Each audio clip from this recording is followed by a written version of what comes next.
समुद्र के तट पर एक बास्कल नाम का नगर था। एक और इतिहास सुनाया, बोले एक बास्कल नाम का ग्राम था। उस बास्कल नाम के ग्राम में जो लोग रहते थे वो प्रायः धर्म विमुख थे। कई जगह ऐसी होती है ना कि पूरा के पूरा ही गांव ऐसा है कि जिसमें कोई धार्मिकता नहीं है, कोई भगवत भक्ति भजन कीर्तन सत्संग इस सबसे विमुख है। तो इसी तरह का कुछ वो नगर था, बास्कल नामक ग्राम, जहां प्रायः दुराचारी और मूर्ख लोग ही रहते थे। उन लोगों में एक बिंदुक नाम का ब्राह्मण रहता था जो बड़ा दुष्टात्मा था, पापी था। नाम था उसका बिंदुक।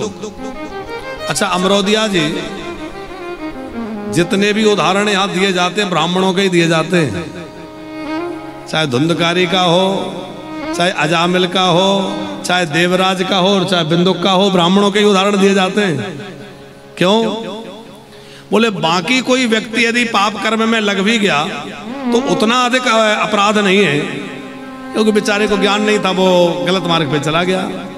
पर ब्राह्मण कुल में जन्म लेने के बाद यदि फिर भी कोई पाप कर्म करता है, दुराचार करता है, तो वो अत्यंत निंदित है और उसका किसी प्रकार से फिर कल्याण नहीं हो सकता। तो इसलिए ब्राह्मण के ही जो है बार बार उदाहरण इसलिए आता है कि भैया ब्राह्मण होकर भी पतित हो जाए वो भी भगवान की कथा से पवित्र हो जाता है। भगवान की कथा उसको भी शुद्ध कर देती है, बाकी लोगों को तो कर ही देगी। तो बिंदुक नाम का जो ब्राह्मण था, इसकी पत्नी का नाम था चंचुला। ये चंचुला बड़ी पतिव्रता थी, लेकिन बिंदुक जो है ये बड़ा ही पापी था। दुराचार करना, अभक्ष भक्षण करना, कुछ भी खा लेना, कुछ भी पी लेना, ये इसका स्वभाव था। और ये अनेक स्त्रियों के चक्कर में फंसा रहता था, स्वेच्छाचारी था। बार बार इसकी पत्नी ने इसको समझाया कि देखो तुम ये सब काम करना छोड़ दो, लेकिन वो नहीं माना। अब वो जब धर्म के रास्ते पर नहीं आया और पत्नी के बार बार समझाने पर भी उसने अपना मार्ग नहीं बदला, तो धीरे धीरे उसकी पत्नी भी पथभ्रष्ट हो गई और वह भी अन्य पुरुषों के संपर्क में आ गई। शिव महापुराण के महात्म्य में वर्णन है कि बिंदुक ने जब देखा तो बड़ा क्रोधित हुआ, आग बबूला हुआ। अच्छा व्यक्ति खुद पाप करता है तब ये नहीं सोचता कि मैं क्या कर रहा हूं, और दूसरा करे तो उस पर बड़ा नाराज होगा। तुमने ऐसा, खुद झूठ बोले तो सब चलेगा और दूसरा झूठ बोले तो, मुझे झूठ बिल्कुल पसंद नहीं है। हम ये चाहते हैं कि दूसरा झूठ ना बोले, हम भले ही चाहे जितनी बोलें, दूसरा बेईमानी ना करे, हम चाहे जितनी करें, दूसरा गलत ना करे, हम चाहे जितना करें। यदि भैया हम चाहते हैं कि कोई हमसे झूठ ना बोले तो हम भी आज व्रत लें कि हम भी किसी से झूठ नहीं बोलेंगे। अच्छा कौन कौन ये चाहते हैं कि हमसे कोई झूठ ना बोले? कौन कौन चाहता है हमसे कोई झूठ ना बोले? आप लोग नहीं चाहते, क्योंकि आपको पता है, हमने पहले ही बता दिया कि हाँ झूठ छोड़ना पड़ेगा। है तो आप लोग होशियार, जल्दी हाथ नहीं उठाएंगे, पता है। इसका मतलब आप लोग झूठ पसंद करते हैं, नहीं करते? कौन कौन व्यक्ति ऐसा है जो झूठ पसंद नहीं करता? देखो टीवी पे कथा चल रही है, हाथ नहीं उठाओगे तो सब लोग कहेंगे कि भैया पलारी के लोग तो झूठ प्रिय हैं। है? अब ये तो पलारी की इज्जत का सवाल है। यदि हमें झूठ पसंद नहीं है तो हम लोग दूसरों से झूठ बोलना बंद कर दें। हमें यदि बेईमानी पसंद नहीं है कि हमसे कोई बेईमानी करे, तो हम भी लोगों के साथ बेईमानी करना बंद कर दें। जैसा व्यवहार हम दूसरों से अपने लिए चाहते हैं, वैसा व्यवहार हम भी तो दूसरों के लिए करें। हमने अपने हृदय रूपी आंगन को बुहारा नहीं, हमने अपने अंदर के कचरे को निकाला नहीं, और हम सोचते भगवान हमारे अंदर आ जाए तो भगवान कैसे आएंगे? पहले अपने हृदय रूपी आंगन को पवित्र करें, हृदय रूपी आंगन को झाड़ें बुहारें, तब तो भगवान आएंगे। हो कैसे आएंगे भगवान, कैसे आएंगे भगवान, कैसे आएंगे भगवान, कैसे कैसे आएंगे भगवान। ओ हमने आंगन नहीं बुहारा, चंचल मन को नहीं सवारा। हमने आंगन नहीं बुहारा, चंचल मन को नहीं सवारा। कैसे आएंगे भगवान, कैसे आएंगे भगवान, कैसे आएंगे भगवान, कैसे आएंगे भगवान। ओ कैसे आएंगे भगवान, कैसे आएंगे भगवान, कैसे आएंगे भगवान, कैसे आएंगे भगवान। एक बार भाव से बोले भक्तवत्सल भगवान की जय हो।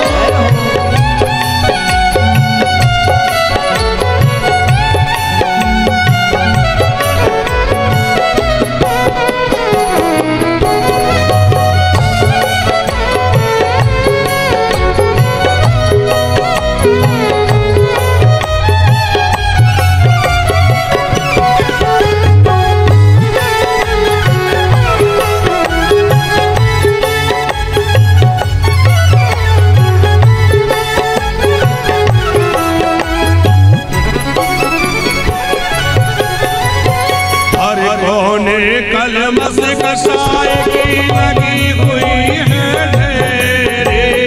हर कोने कलमस कसाई की लगी हुई है ढेरी। हर कोने कलमस कसाई की लगी हुई है ढेरे। हर कोने कलमस कसाई की लगी हुई है ढेरी। नहीं ज्ञान की किरण कहीं भी, हर कोठरी अंधेरे। नहीं ज्ञान की किरण कहीं भी, हर कोठरी अंधेरी।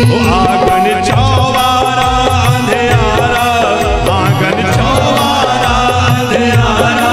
कैसे आएंगे भगवान, कैसे आएंगे भगवान, कैसे आएंगे भगवान, कैसे आएंगे भगवान। हमने आंगन नहीं बुहारा, चंचल मन को नहीं सवारा। हमने आंगन नहीं बुहारा, चंचल मन को नहीं सवारा। ओ कैसे आएंगे भगवान, कैसे आएंगे भगवान,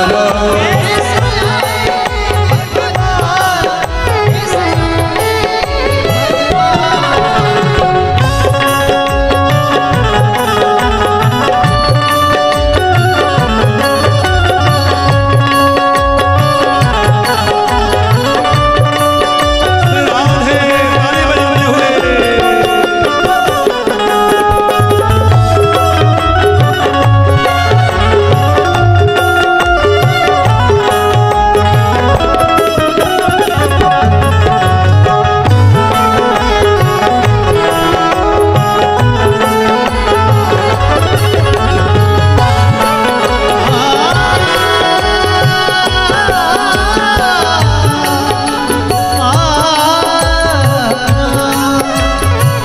ना चित्र लखा ना चरित्र सुना, वह सुंदर श्याम को जानेगा।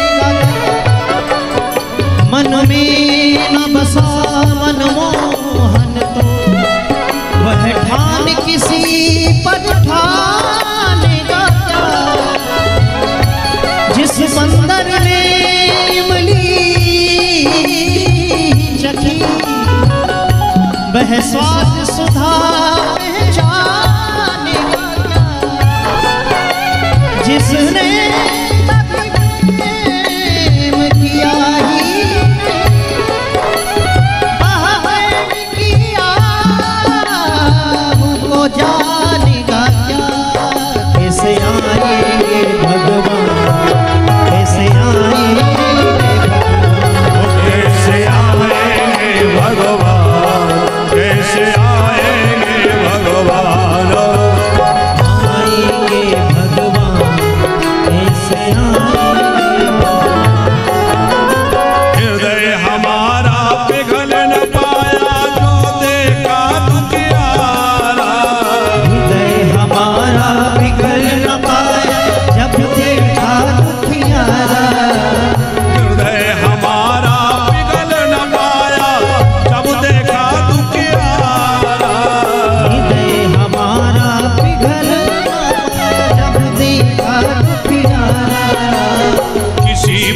पंथ भूले ने हमसे पाया नहीं सहारा। किसी पंथ भूले ने हमसे पाया नहीं सहारा। सूखी है करुणा के धारा, सूखी है करुणा के धारा। कैसे आएंगे भगवान, कैसे आएंगे भगवान, कैसे आएंगे भगवान, कैसे आएंगे भगवान। तो हम उन्हें आंगन नहीं बुहारा, चंचल मन को नहीं सवारा। हमने आंगन नहीं बुहारा, चंचल मन को नहीं सवारा। कैसे आएंगे भगवान, कैसे आएंगे भगवान, कैसे आएंगे भगवान, कैसे आएंगे भगवान।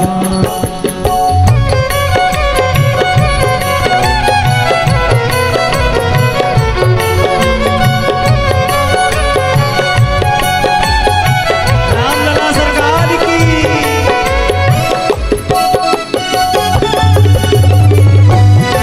जय हो।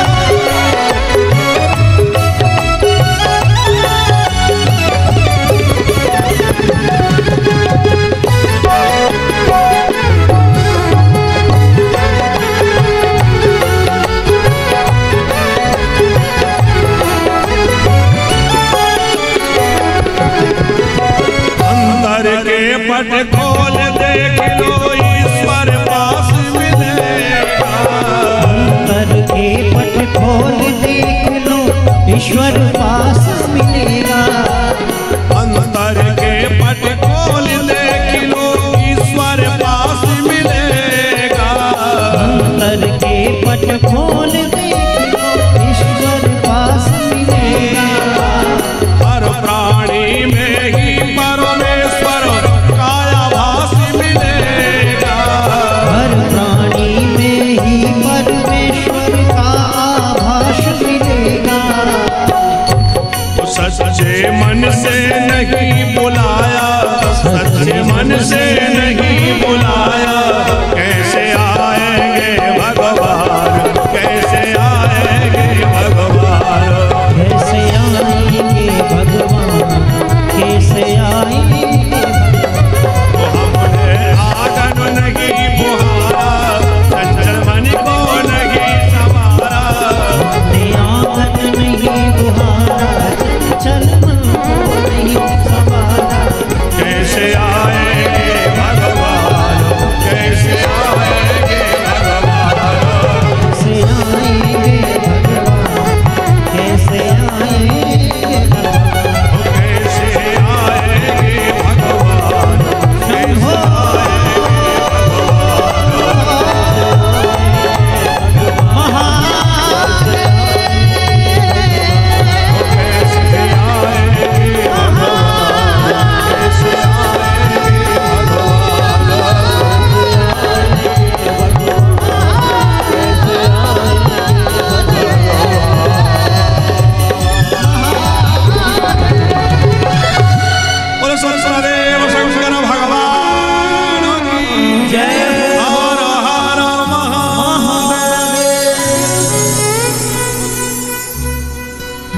तो जब तक हम अपने अंतःकरण को निर्मल नहीं करेंगे तो भगवान कैसे आएंगे। हम दूसरों से तो अपेक्षा करते हैं कि ये अच्छा करे, और हम खुद नहीं सुधरना चाहते। हम सुधरेंगे जग सुधरेगा, पहले हम सुधर जाएं। आज जितने लोग सुधरने की बातें कर रहे हैं उतने लोग भी सुधर जाएं तो बहुत सुधार आ जाए संसार में। क्यों अमरोदिया जी? जितने लोग सुधरने की प्रवचन हो रहे हैं उतने लोग भी सुधर जाएं, कम बात है क्या? पर आचरण में आना बड़ा कठिन है। अब बिंदुक जो है खुद तो कुमारगी था, लेकिन जैसे ही उसकी पत्नी स्वेच्छाचारिणी हुई या वह धर्म भ्रष्ट हुई तो उसको बड़ा बुरा लगा। अरे तुम ऐसा करती हो, मारने पीटने लगा, फटकारने लगा। उसकी पत्नी ने कहा कि यदि तुम अधर्म का रास्ता चुनोगे तो मैं भी अधर्म पर चलूंगी, यदि तुम्हें मुझे धर्म के रास्ते पर लाना है तो तुम्हें भी धर्म के रास्ते पर आना होगा। वो तो महापापी था ही। उसने कहा चलो अच्छा है, तुम्हें जो करना है करो, धन कमा कमा के लाना ताकि घर चलता रहे और घर में धन की कमी ना रहे। अब दोनों पति पत्नी स्वेच्छाचारी हो गए, अपने अपने मनमुखी ढंग का आचरण करने लगे। उल्टा सीधा खाना पीना, दूसरे लोगों से संपर्क रखना, ये सब उनका व्यवहार हो गया। आगे चल करके वह बिंदुक नाम का जो ब्राह्मण था उसकी मृत्यु हो गई, और मृत्यु होने के बाद वो भयंकर पिशाच बना, क्योंकि उसने जीवन भर पाप किए थे, शास्त्र विरुद्ध आचरण किए थे, इसलिए मरने के बाद पिशाच हुआ और विंध्याचल पर्वत पर जाकर के वो रहने लगा पिशाच के रूप में। एक बार ये हुआ अमरोदिया जी कि चंचुला जो है अब उसकी अवस्था भी खूब हो चुकी थी, तो अपने क्षेत्र के कुछ लोग कहीं तीर्थों में जा रहे होंगे तो वो भी उनके साथ में चली गई, और जाते जाते गोकर्ण क्षेत्र में सब लोग पहुंच गए। वहां कहीं कथा हो रही थी, इसी तरह कोई कथा का आयोजन चल रहा होगा, कोई मंदिर में कथा हो रही थी, तो वहां ये बैठ गई क्योंकि इसके मन में कुछ धार्मिक भाव था। अब ये कथा में बैठी तो शिव महापुराण की कथा चल रही थी, और वहां कथा में कथा व्यास जी उस दिन ये सुना रहे थे कि कौन सा पाप करने से किस प्रकार के नरकों में जाना पड़ता है। तो इसने सुना कि जो अपने पति को छोड़कर परपति में प्रेम करती है, ऐसी स्त्रियों की कैसी दुर्दशा होती है, उनके साथ क्या विडंबना होती है। लोहे के गरम गरम पुरुष जो कि बिल्कुल तप रहा है लोहा, ऐसे लोहे से उसको चिपकाया जाता है। ये स्त्री पुरुषों के साथ भी होती है, यदि पुरुष स्वेच्छाचारी होता है तो उसको भी इस प्रकार के लोह दंड के साथ में चिपकाया जाता है। जब उस चंचुला ने उन भयंकर यातनाओं के विषय में सुना कि स्वेच्छाचारिणी नारी के लिए क्या वहां भोगना पड़ता है, तो बहुत डर गई। ये सब तो मेरे से पाप हो गए और ये सब मुझे सहन करना पड़ेगा। तो वो वहीं बैठी रही, रोती रही, और सब लोग तो उठ उठ के सुनने वाले चले गए। और बाद में एकांत में पाकर के उसने कथा व्यास जी के चरण पकड़ लिए, कथावाचक के शरण में जाकर के कही कि हे ब्राह्मण देवता, आज आप कथा में कह रहे थे कि ये पाप करने वाले को ये नरक मिलता है। बोले हाँ, ये शिव पुराण की चर्चा में कर रहा था। बोले मुझसे भी अपने जीवन में कुछ पाप हुए हैं, अब मैं इन नरकों में नहीं जाना चाहती, तो मैं उन नरकों से कैसे बच सकती हूँ? आप ऐसा कोई उपाय बताइए कि मैं उन नरकों से बच जाऊं। पाप तो मेरे से हो गए, अब मैं उन नरकों में नहीं जाना चाहती। ब्राह्मण बड़े दयालु थे, बड़े विद्वान थे।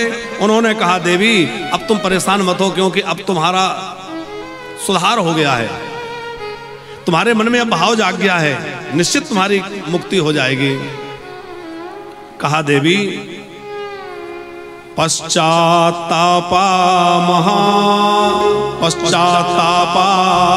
पापकृतां पापानां निष्कृति परा सर्वेषां वर्णितं सत्त्वी सर्वपाप विशोधनम्। हर एक पाप का शास्त्रों में प्रायश्चित लिखा है। ये पाप हो जाए तो ये प्रायश्चित करें, ये पाप हो जाए तो ये प्रायश्चित, अलग अलग प्रायश्चित हैं। वो तो थर थर कांप रही थी, इतने प्रायश्चित मैं कहां कर पाऊंगी। तो ब्राह्मण ने कहा कि प्रायश्चित से भी बड़ा होता है पश्चाताप। हमसे कोई गलती हो गई तो हृदय से पश्चाताप करें कि हमसे गलत हो गया, ये मैंने बहुत गलत किया। तो अंदर से जो पश्चाताप होता है उससे भी वो पाप जल के भस्म हो जाता है। वो देवी बोली, चंचुला बोली कि मुझे अंदर से बहुत पश्चाताप हो रहा है कि मैंने पाप किए। अब आप मेरी इन पापों से, नरकों से बचने की रास्ता दिखलाइए कि मैं इन नरकों से बचूं कैसे। ब्राह्मण ने कहा कि तुम शिव कथा सुनो और शिव जी का नाम जपो। शिव शिव शिव जपने से व्यक्ति सहज पाप मुक्त हो जाता है। चंचुला ने कहा जो आपकी आज्ञा। हृदय से पश्चाताप करते हुए अपनी गलतियों की भूल मान करके क्षमा मांग। आजकल तो ये गड़बड़ है कि लोग पाप करके ये स्वीकार ही नहीं करते कि हमने गलत किया, तो पश्चाताप कहां से करेंगे? झूठ बोलने के बाद भी अरे वो तो क्या करें, थोड़ी मजबूरी थी, बोल दिया। अरे कर लिया तो कर लिया, इसमें क्या गलत है। आजकल तो व्यभिचार को भी लोग प्रेम का रंग रंग में ढांक दे रहे हैं। दुराचार और स्वेच्छाचारिता जो है उसको लोग जो है विशुद्ध प्रेम के साथ तुलना कर देते हैं। प्रेम बहुत ऊंचा तत्व है और उस ऊंचे प्रेम तत्व के साथ में वासना का जो है संयोग कर दे, वासना की बात है जो है कह दे हम तो प्रेम करते। अरे वो प्रेम थोड़ी है, शारीरिक आकर्षण है। प्रेम करो तो पति अपने पति से प्रेम करे, पति अपनी पत्नी से प्रेम करे, पत्नी अपने पति से प्रेम करे। अब कोई परपुरुष से प्रेम करे वो प्रेम कहलाएगा? या कोई व्यक्ति दूसरी किसी नारी से प्रेम करे तो वो प्रेम कहलाएगा कि पाप कहलाएगा?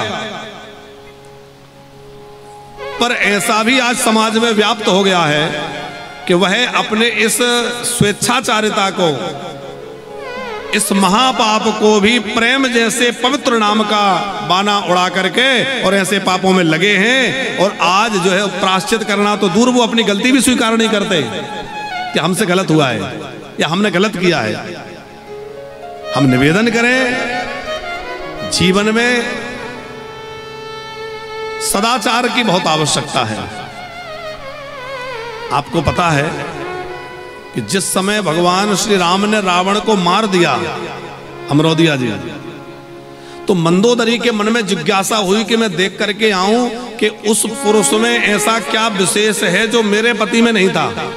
क्या विशेषता है जो मेरे पति इतना पराक्रमी था दशानन रावण और ऐसे वीर रावण को मार दिया, उसमें ऐसी क्या विशेषता है?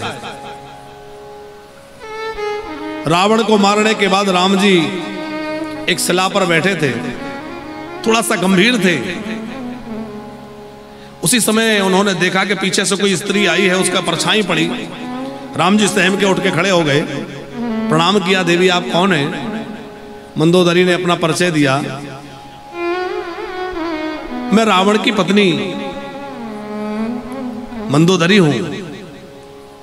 राम जी को लग रहा था कि ये पूछेगी कि तुमने मेरे पति को क्यों मारा, तुमने मेरा सुहाग उजाड़ दिया।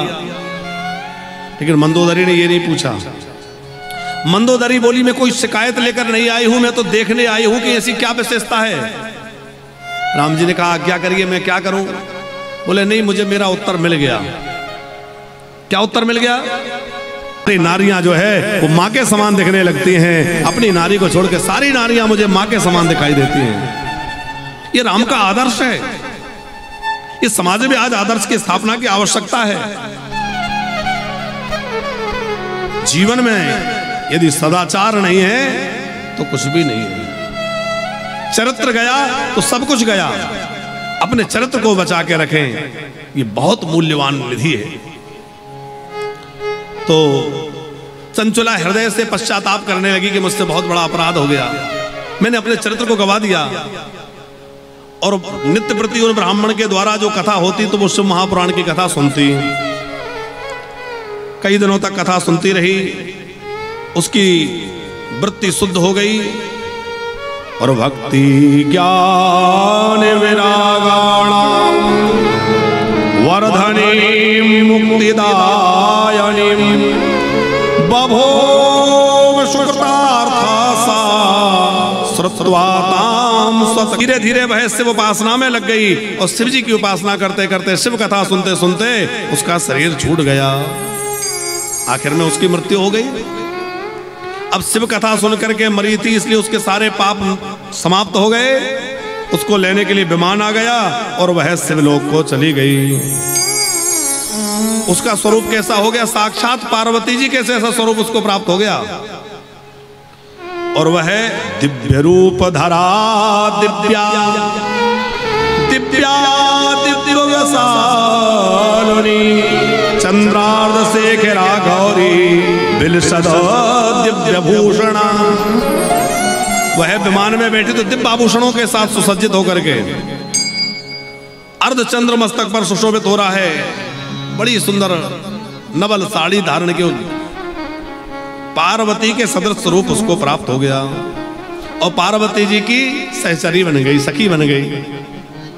अब आप देखो, कहां तो वो पापनी थी, स्वेच्छाचारणी थी, और शिव कथा सुनने से वो कैलाश पे शिव जी के साथ शिवलोक में रहने लगी और पार्वती जी की प्रिय सखी बन गई। एक बार वो बड़ी दुखी सी बैठी थी, तो पार्वती जी ने पूछा, क्या बात है, तुम कुछ परेशान हो? तो उसने माता पार्वती के चरणों में नमस्कार करके उनकी स्तुति करते हुए कहा, हे माता भगवती, आपने मेरे ऊपर बड़ी कृपा कर रखी है। मुझे अपने पति की बार बार याद आती है कि भले ही वो पापी था, दुराचारी था, पर जैसा भी था मेरा पति था। पता नहीं उसकी क्या दुर्गति हुई होगी, कहां गया होगा। ये है भारतीय नारी की कि वो मरने के बाद भी अपने उस पापी पति के लिए वहां याद कर रही है।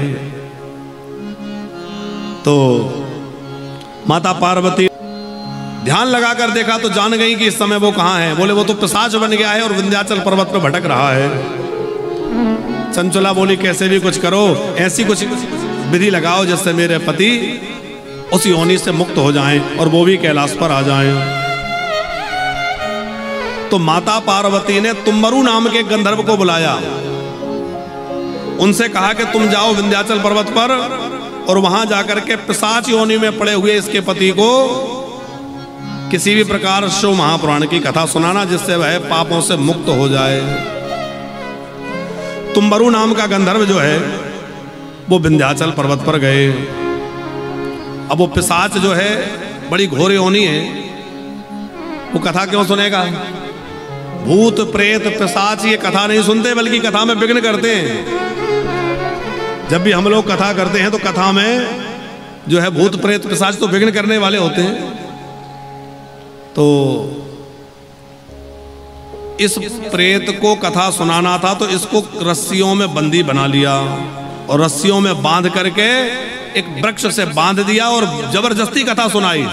क्योंकि पार्वती जी की आज्ञा थी ना, तो बंदी बना के कथा सुनाई। अब इसने मजबूरी में बंधे बंधे वहां कथा सुनी। और जब कथा का महोत्सव प्रारंभ हुआ तो वहां देव गंधर्व आदि सब पधारे, बड़ी भारी भीड़ हो गई। तुम्बरु गंधर्व शिव कथा सुनाने वाले हैं। देखते देखते जैसे जो है गोकर्ण जी की कथा में खूब भीड़ हो गई थी, शनकादिक की कथा में खूब भीड़ हो गई थी, इसी प्रकार जो है खूब भक्त समुदाय के बीच में दिव्य कथा होने लगी। वो प्रेत भी सुन रहा है।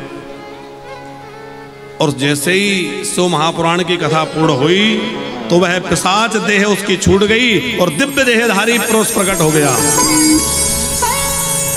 उसके हाथ में भी त्रिशूल है, गले में रुद्राक्ष की माला है, शरीर में भभूति लगी हुई है, विशाल जटाएं प्रकट हो गई और जैसे शिव जी के गण हैं वैसा स्वरूप उसको प्राप्त हो गया।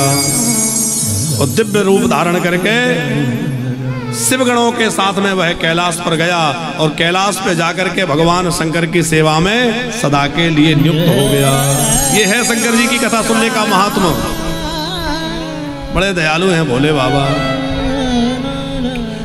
धोखे से भी कोई सेवा बन जाए, प्रेम से सेवा करने वाले से तो भगवान प्रसन्न होते ही हैं। आपने वो प्रसंग सुना होगा कि एक व्यक्ति घंटा चुराने के लिए शंकर जी की शिवलिंग पर चढ़ गया था। सुना है आप लोगों ने? किस किसने सुना है? सबने सुना है ना।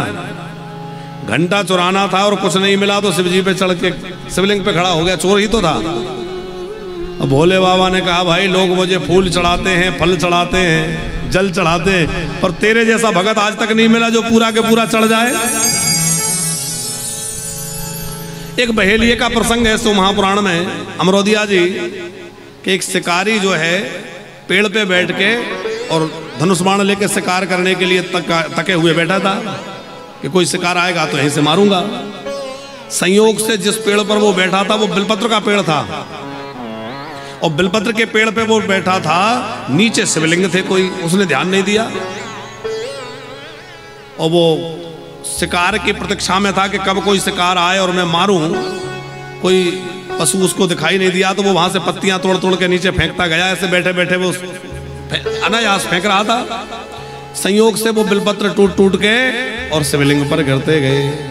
कुछ तो हवा में इधर उधर उड़ गए, कुछ शिवलिंग पर गिर गए। और वो शिवलिंग पर जैसे ही बिलपत्र गिरे तो भगवान शंकर प्रसन्न हो गए, बोले वरदान मांग। वो तो घबरा गया, मैंने क्या भक्ति करी। बोले देख आज शिवरात्रि है, उस दिन महाशिवरात्रि थी, आज महाशिवरात्रि है और तूने मेरे शिवलिंग पर जो है इस वन प्रदेश में आकर के बिलपत्र चढ़ाया है, मैं तुझसे प्रसन्न हूं। एक वेश्या का प्रसंग है कि एक वेश्या जो है वो कहीं घूमने गई, कोई मिले कोई नहीं मिला, पान खा के लौट रही थी तो वो पान में चूना ज्यादा लगा था अमरोदिया जी, और शिव मंदिर से टिकी हुई वो बैठी थी, थकी हुई थी तो शिव मंदिर से टिक के बैठ गई, और वो उंगली में जो चूना लगा था उसने खाने के बाद जो ज्यादा चूना था वो शिव जी के मंदिर की दीवार में ऐसे लगा दिया, हाथ पोंछने के लिए लगाया उसने, तो उंगली में लगा था तो दीवार से पोंछ दिया। संयोग से वहीं वो चली, ठोकर लग के गिरी, उसकी मृत्यु हो गई। उसको लेने शिव जी के गण आ गए, बोले तूने शिव जी के मंदिर में पुताई का काम किया है, तेरी गति हो गई। अब बताओ, उसने चूना पोता था तो पुताई के लिए पोता था। लेकिन इन सब कथाओं का मतलब यह है कि अनायास रूप से भी कोई सेवा बन जाए, उससे भी भोले बाबा प्रसन्न हो जाते हैं, और जो हृदय से भाव से शंकर जी की सेवा करता है उससे तो महादेव जी अत्यंत प्रसन्न हो जाते हैं। उसके लिए तो भंडार खोल देते हैं, क्या चाहिए ले जा, जो चाहिए, क्योंकि भगवान महादेव आशुतोष हैं, औगणदानी हैं। कथा सुनने की विधि क्या है? बोले विवाहे यद्रसे चित्तम ताद्रसम कार्य में वही अन्या चिंता विनिर्याम्या सर्वासोनलोक के। जैसे विवाह कार्य के लिए व्यक्ति कई दिनों से तैयारी में लग जाता है, विवाहे यादृशम चित्तम, विवाह के लिए जिस प्रकार व्यक्ति तैयारियां करता है उसी प्रकार भगवान की कथा, शिव महापुराण की कथा के लिए भी व्यक्ति को तैयारियां करनी चाहिए। और इस बात में हमारे शीतल ठाकुर जो हैं, इन्होंने कोई कसर नहीं छोड़ी। हमें लग रहा है विवाह से भी ज्यादा बढ़ चढ़ के तैयारियां कर रहे हैं कई महीनों से। महाराज जी पंडाल कैसा लगाएं, महाराज जी स्टेज कितना बड़ा हो, मंच कैसा होना चाहिए, ये कैसा होना चाहिए, पूरे उत्साह के साथ लगे हुए हैं। देखो, इन्होंने तो अपनी पूरी जिम्मेवारी कर दी, अब आप लोगों को अपनी जिम्मेवारी पूरी करना है। इन्होंने तो इतना सुंदर पंडाल सजा दिया, इतनी बढ़िया मंडली बुला दी, 6 कलाकार बैठे हैं, खूब ब्राह्मण आचार्य सब विराजमान हैं, और आस्था भजन टेलीविजन के माध्यम से कथा का लाइव प्रसारण चल रहा है। पूरा देश ही नहीं, दुनिया में कई देशों में कथा सुनी जा रही है। तो सारा प्रबंध जो है इन्होंने कर दिया। अब आप लोगों की जिम्मेवारी है कि ज्यादा से ज्यादा संख्या में आए और पंडाल को जो है ऐसा फुल कर दें कि लोग जो टीवी में देखें वो कहें कि भैया गजब का आयोजन हो रहा है? अब खाली पंडाल दिखेगा तो जो लोग देश विदेश में देख रहे हैं वो कहेंगे अरे शिवनी पलारी के भक्त जो है उनमें कथा का उत्साह नहीं है। तो आप लोग कल से आए तो अकेले ना आए, कम से कम एक एक व्यक्ति 4 को पकड़ के लाए। और जैसे वो बीमा कराने वाले लोग होते हैं नहीं, वो कहते हैं बीमा कराओ बीमा कराओ, उनसे कोई पूछे कि तुम्हारा क्या फायदा, अरे बीमा कराए तो फायदा हमें मिलेगा, तुम क्यों इतना परेशान हो? बोले कुछ ना कुछ फायदा हमारा भी है। इसी तरह तुम लेके आओगे तो उनका तो फायदा है कि वो कथा सुनेंगे, उनको लाभ मिलेगा, लेकिन आपका फायदा ये है कि जो माध्यम बनता है लाने में उसको भी उसका 10% लाभ मिलता है। भैया भगवान आपको भी उसका लाभ अवश्य देंगे, कुछ ना कुछ तो आपके खाते में भी जाएगा। तो आप भी जो है ज्यादा से ज्यादा लोगों को लेके आइए। तादृशम कार्य में वही विवाह के जैसी खूब तैयारियां करें। और अन्या चिंता विनिर्याम्या, दूसरे कामों की चिंता को छोड़ करके और सब प्रकार से दत्त चित्त हो करके एकाग्रता पूर्वक कथा में ही मन लगाना चाहिए। फिर जो है अपने काम धंधे और घर गृहस्थी की चिंता को छोड़ देना चाहिए। जब कथा में बैठे तो फिर केवल और केवल कथा में मन लगाना चाहिए। देखो बड़ी मुश्किल से तो ऐसे संयोग बनते हैं। कथा में 3 घंटे का समय है, उसमें भी हमारा मन इधर उधर लगा रहेगा, ध्यान बातों में लगा रहेगा, तो क्या लाभ होगा? इसलिए खूब एकाग्रता से कथा सुने।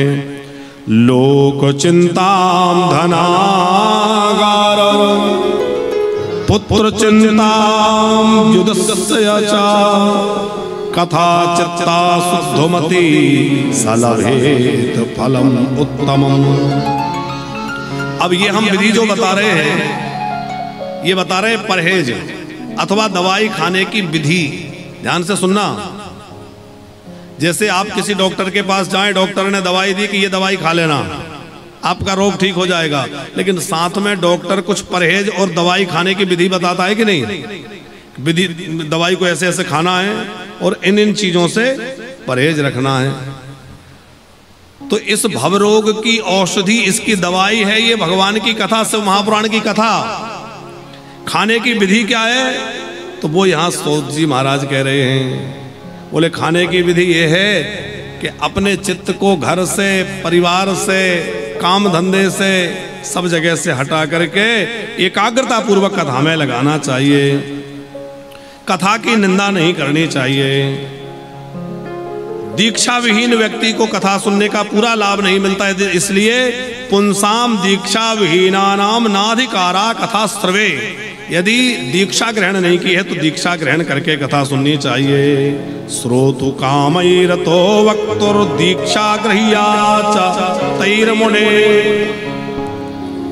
अमरोदिया जी यहां लिखा है, या तो पूरी तरह निराहार रह के कथा सुने। निराहार रहने का कह दिया जाए तो आज इतने ही बैठे, कल इतने भी ना दिखेंगे। बोले महाराज जी हमारे बस का तो नहीं है? अच्छा, निराहार रह के नहीं सुन पाओ तो घी पी के सुनो। बोले जी और मुश्किल है, घी तो देवताओं को होम लगाने नहीं मिल रहा है। अब घी मिले भी कहां से, क्योंकि हमने गैयाओं को तो सड़क पे छोड़ दिया डंडा मार के। अब गैया मैया की सेवा नहीं करेंगे, गाय को रखेंगे नहीं, तो कहां से घी आएगा? फिर तो पैकेट वाला, वो चर्बी वाला खाना पड़ेगा। हम चाहते देसी घी मिले तो देसी गैया की सेवा करो। तो अब घी पीकर भी कोई ना सुन सके तो बोले दूध पी के सुनो। बोले दूध पी के सुनना भी बहुत मुश्किल है, इतना भी शरीर में सामर्थ्य नहीं है। तो फल खा के सुनो, दिन भर फल से रहो, रात्रि में भोजन करो। और फल खा के, फलाहार का मतलब ये नहीं है आजकल जो फलाहार चलता है। आजकल जो फलाहार चलता है वो कैसा चलता है? कूटू की पुड़ी और सिंगाड़े के आटे का हलवा और जाने क्या क्या तरह तरह के पकवान। बोले महाराज सब फलाहार ही है। वो फलाहार थोड़ी है, वो तो फुलहार है? तो सूत जी महाराज कह रहे हैं फल आहार करके, माने फलों का आहार करके। बोले ये भी नहीं हो सकता तो एक समय भोजन करो। एक समय भोजन से भी काम नहीं चलता तो दोनों समय भोजन करो, लेकिन हल्का भोजन करो। ऐसा नहीं कि महाराज जी कथा सुना रहे और हम झोंका ले रहे हैं। हल्का भोजन करने के लिए इसलिए कहा जाता है, एक तो हमें आलस ना हो, दूसरा हमें बार बार मलमूत्र का वेग ना हो, बार बार उठना ना पड़े। इसलिए कम भोजन करें, हल्का भोजन करें, गरिष्ठ अन्न ना खाएं, तला हुआ ना खाएं, लहसुन प्याज जैसी वस्तुओं को तो छुए भी नहीं। और हम तो कोशिश कर रहे हैं 7 दिन में आप लोगों से आग्रह बार बार करेंगे कि जिन घरों में लहसुन प्याज आता हो वो पूरी तरह से बंद ही हो जाए। करोगे नहीं करोगे? अभी तो उत्साह कम है पर कोशिश करेंगे 7 दिन। अच्छा एक बात बताओ, आप लोग अपने घर में भगवान का भोजन बनाते हो तो भोग लगाते हो कि नहीं? जो भोजन बनता है उसका भोग लगाते हो? तो लहसुन प्याज का बनाओगे तो कैसे भोग लगाओगे? हैं? महाराज जी वो थोड़ा सा भगवान के लिए हलवा अलग से बना देते। अरे नियम तो ये है, जो खाओ उसका भोग लगाओ, और खाओ वही जिसका भोग लग सकता है। जिसका भोग नहीं लग सकता वो तो कभी खाना ही नहीं चाहिए। तो और बेकार की चीजें तो जिनका नाम भी यहां से नहीं ले सकते हम, वो सब तो खाना ही नहीं है। लेकिन भगवत भक्त को, भगवत प्रेमियों को, मोक्ष कामियों को लहसुन प्याज जैसी मादक चीजें, जो तामसी चीजें, इनका भी त्याग कर देना चाहिए। अब आप कहेंगे इनमें क्या दोष है? इनमें जो है तमो गुण है, अनेक दोष है, दुर्गंध आती है, भगवान को भोग नहीं लगता है। सीधी सी बात आपको कहें, जो भगवान को वस्तु नहीं चढ़े वो हम लोग नहीं ग्रहण करें, जो भगवान को चढ़े वो हम ग्रहण करें। बस इतना नियम बना लो, जो भगवान खाएंगे वो हम खाएंगे और जो हम खाएंगे वो भगवान खाएंगे। तो 7 दिनों तक तो विशेष नियम से रहना है। परहेज क्या करना है? बोले किसी की चुगली नहीं करना, झूठ नहीं बोलना, क्रोध नहीं करना, झगड़ा नहीं करना, गाली गलौच नहीं करना, शांत चित्त होकर के प्रेम पूर्वक भगवान की कथा सुननी है। बोले सत्यदेव शंकर भगवान की जय।